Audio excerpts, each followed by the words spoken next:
Hello students. So in our English subject we are doing continued poetry section. So today we will take third poem and that is your Lotus. The Lotus. Okay. In previous topic we have completed Risk and My Good Right Hand. Both poem are very interesting and this poem is composed by Toru Dutt.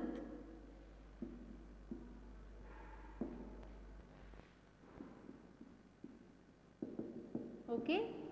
So poem name is Lotus and it is composed by Toru Dutt. So what does it this poem? First of all I will tell you about the poem कि ये poem में बताया क्या गया है. तो Toru Dutt composed this poem The Lotus and the poet describes about a dispute between two flowers, lotus and rose. So some lovers of lotus defend or you can say that support lotus and some lovers of rose supports rose flower. They describe about the quality of rose who supports rose flower and those who are lovers of lotus flower they describe the quality of lotus flower and they discuss the demerits of rose and lotus flower, but finally the love of God demands a flower from goddess of love or you can say that goddess of spring and flower. He demands a flower which is combination of both rose and lotus. Sorry, rose and lily या तो रोज और lily को लेके यहाँ पर एक rival था, एक डिस्प्यूट चल रहा था जिसमें कि कुछ जो पोएट लवर्स होते हैं वो रोज के होते हैं और कुछ जो पोएट लवर्स होते हैं वो लिली के होते हैं. तो जो लिली को लाइक करते थे वो लिली की अच्छी क्वालिटी डिस्क्राइब करते हैं और जो लोटस को लाइक करते थे वो लोटस की क्वालिटी को डिस्क्राइब करते हैं कि सॉरी रोज की क्वालिटी को डिस्क्राइब करते हैं. वहाँ पर भी लोटस मत रखना, लोटस हटा देना, लोटस की प्लेस पे आपको लिली ध्यान में रखना है. दो फूलों के बीच में कंपटीशन था, राइवल था लिली और रोज के बीच में, लोटस नहीं था. लोटस तो बाद में जो फ्लोरा होती है, जो गॉडेस होती है स्प्रिंग और फ्लावर की, वो प्रेजेंट करती है गॉड ऑफ लव क्यूपिड को. तो क्यूपिड डिमांड करता है एक ऐसा फ्लावर चाहिए था जो बहुत ही ब्यूटीफुल हो और उसका जो कलर है वो रेड भी होना चाहिए रोज जैसा और वाइट भी होना चाहिए लिली जैसा. तो फाइनली जो फ्लावर चूज करती है फ्लोरा वो लोटस होता है. तो ये इस पोएम के बारे में था. Now we will start our poem stanza first. Stanza first में आप देखिए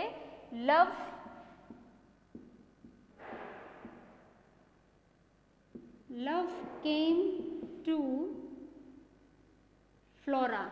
Love came to Flora asking for a flower. Asking for a flower. ठीक है. That wood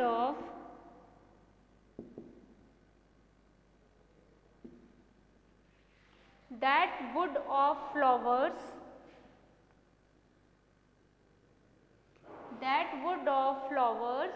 be undisputed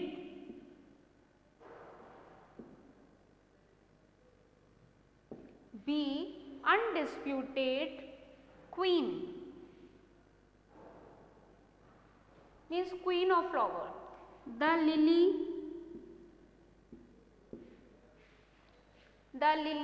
and the rose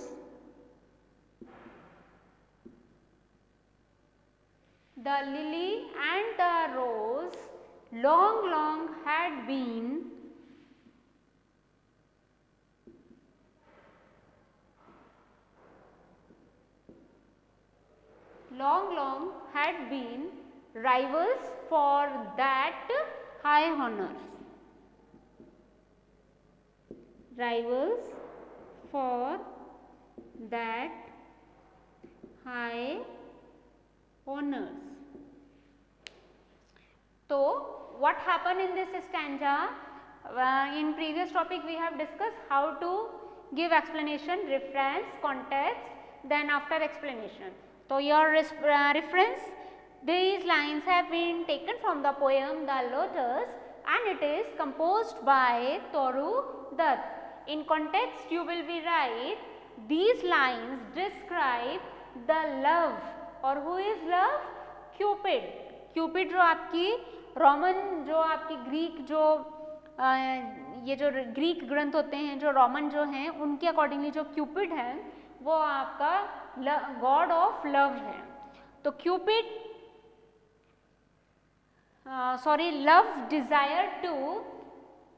desire to get the most beautiful flower which is also a queen of flower. ठीक है, context में बताना है कि इसमें ये डिस्क्राइब किया है कि जो लव है, जो गॉड लव है, वो फ्लोरा से एक ब्यूटीफुल फूल की डिमांड करते हैं. Now explanation. तो the poet says once God of love means Cupid came to Flora and asked for a flower. एक फूल की डिमांड करता है. That flower would be undisputed queen. That flower would be most beautiful, queenliest flower. The lily and the rose long had been rivals for that high honor. And lily and the rose had a competition from so many years to get this honor, to get that, to get the queen of flower. अब इसको समझ लीजिए, जो love है, जो God है love, Cupid, वो flora के पास आते हैं और फ्लोरा आपकी है goddess of spring and flower. तो वो एक डिमांड करते हैं एक ब्यूटीफुल फ्लावर की, ऐसी फ्लावर की डिमांड करते हैं कि जो अनडाउटली बहुत ही सुंदर हो, क्वीनलेस फ्लावर हो. लिली और जो रोज थे वो काफ़ी लंबे टाइम से ये ऑनर प्राप्त करना चाहते थे. मीन्स वो ये चाहते थे कि आई एम द बेस्ट. जैसे लिली भी यही चाहता था कि I am the best flower, और रोज भी यही चाहता था. तो ये इसकी एक्सप्लेनेशन है. Now see the second stanza.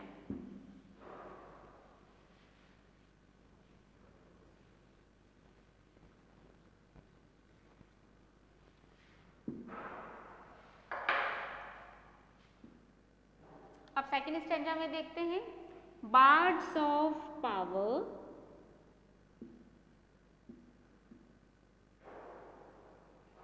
bards of power had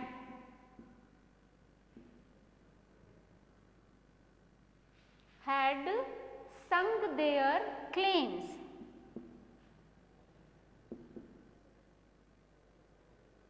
Had sung their claims. The rose can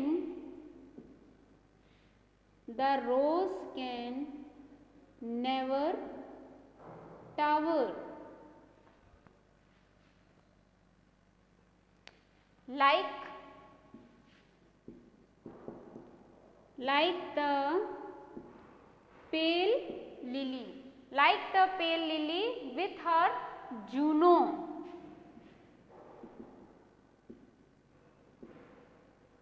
With her Juno mane. But is the lily lovelier? But is the lily lovelier? But is the lily lovelier? Thus between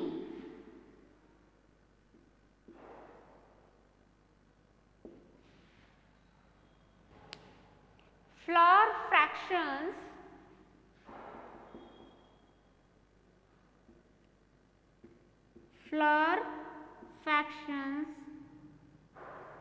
rank the strife in Psyche Bauer. Rank is strife in Psyche Bowers. Okay, so this is your stanza second. And how will you describe this stanza? Same procedure, reference, context, after then explanation. So reference, these lines have been, here you can write this, these beautiful lines have been taken from the poem The Lotus, and it is composed by Toru Dutt. And in context you will be write, the stanza is about the claims of two factions of flower loving poets. One faction is support lily flower and another one support rose flower. Means इस stanza में factions बताए गए हैं, दो division हो जाता है poet का. एक पोएट वो टीम थी जिसमें लिली को सपोर्ट कर रहे थे, लिली लवर पोएट्स थे, और एक टीम में रोज लवर पोएट्स थे. उनका आपस में किस तरह से आर्ग्यूमेंट होता है, किस तरह से स्ट्राइक्स होती हैं, ये इस स्टैंजा में आपको बताना है. तो अब एक बार हम थोड़े इसमें डिफ़िकल्ट वर्ड देख लेते हैं, अगर कोई डिफ़िकल्ट वर्ड है. बार्ड्स ऑफ पावर मतलब आपको यहाँ इमिनेंट्स पोएट्स से हैं. इमिनेंट्स पोएट्स मतलब जो बहुत ही ज़्यादा फेमस होते हैं, प्रख्यात होते हैं, तो वो इमिनेंट्स पोएट हो गया. फिर क्लेम्स, क्लेम्स मतलब होता है दावा करना. यहाँ पर आप आर्ग्यूमेंट्स कर सकते हैं, आर्ग्यूमेंट्स. ओके. फिर है टावर. टावर मीन्स है स्टैंड स्ट्रेट, मीन्स एकदम सीधे खड़े होना, स्टैंड स्ट्रेट. उसके बाद है पेल, येलो कलर, थोड़ा येलोइश टाइप का होता है, येलोइश टाइप का. फिर है आपका यहाँ पर है जूनो. तो जूनो में आपको ये बताना है, यहाँ पर ये इनके रोमन उसके अकॉर्डिंगली, रोमन एपिक के अकॉर्डिंगली जो ये है जूनो, ये एक गॉडेस है और जो कि हमेशा स्ट्रेट खड़ी रहती है. इनकी जो पोजीशन है खड़े होने की वो एकदम स्ट्रेट रहती है, बेंड नहीं होती. लवलियर मीन्स होता है प्यारा, सुंदर. फैक्शन मतलब होते हैं आपके डिविजन्स हो गए हैं. ये रोमन मैथोलॉजी के अकॉर्डिंगली, आप लोग इसमें कंफ्यूज मत होना. जूनो है, क्यूपिड है जो कि गॉड ऑफ लव है, फ्लोरा है जो कि goddess of flower and spring है, इसमें कंफ्यूज मत होना. This is a Roman mythology. Okay. तो यहाँ ग्रुप्स हो गया. फैक्शन मतलब हो गया आपका group.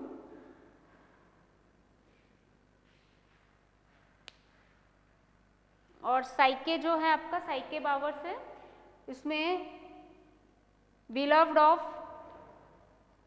in according to the Roman mythology, a goddess or beloved of Cupid. और बावर्स है शेडी ट्रीज, मतलब गार्डन टाइप का जो एरिया है जहाँ पर छाएदार खूब बहुत सारी छाया होती है, शेड होती है, वहाँ ये स्ट्राइक हो रही है. Okay. So let start the explanation of this stanza. तो one group of eminent poets praises the flower lily. These poets says that lily rose can never stand straight. जो सपोर्ट कर रहे थे लिली को, वो आर्ग्यूमेंट्स करते हैं, वो क्लेम्स करते हैं, मीन्स वो दावा करते हैं कि जो रोज है वो कभी भी लिली के जैसे स्ट्रेट स्टैंड नहीं कर सकता. Like the pale lily with her Juno mien. अब द पोएट्स, या you can say that the group who supports rose flower, अब उनका आर्ग्यू आता है. they give arguments like that कि जो लिली है उसका कलर येलोइश है, मीन्स प्योर वाइट नहीं है, कुछ हल्का सा येलो सा दिखता है विथ हर जीनो में. और इसकी जो पोजीशन है, जो वो स्टैंड स्ट्रेट खड़ा रहता है, वो जस्ट लाइक गॉडेस जूनो जो कि हमेशा सीधी मुद्रा में खड़ी रहती है. But is the lily lovelier? क्या लिली सचमुच बहुत सुंदर है? Thus between flower fractions rank strife in psyche bowl. तो इस तरह के आर्ग्यूमेंट्स जो शेडी ट्रीज थे, जो गार्डन थे, वहाँ पर दोनों ग्रुप्स के बीच में चल रहे थे. तो ये इसकी एक्सप्लेनेशन हो गई है. ठीक है. इस तरह से आपको देखना. बाकी मैं PDF फाइल्स वगैरह इसमें भेज दूंगी जिससे कि आपको और अच्छे से क्लियरली समझ आ जाए, क्योंकि जब हमारे पास नोट्स होते हैं तब हमें वो चीज़ बहुत ही सिंपल लगती है और हम उसको आसानी से समझ लेते हैं। So don't take worry about it, poem is so simple. और अगर आप इसको बार बार इसमें ध्यान देंगे तो डेफिनेटली आपको समझ आ जाएगा। Okay, so take care and good bye till then.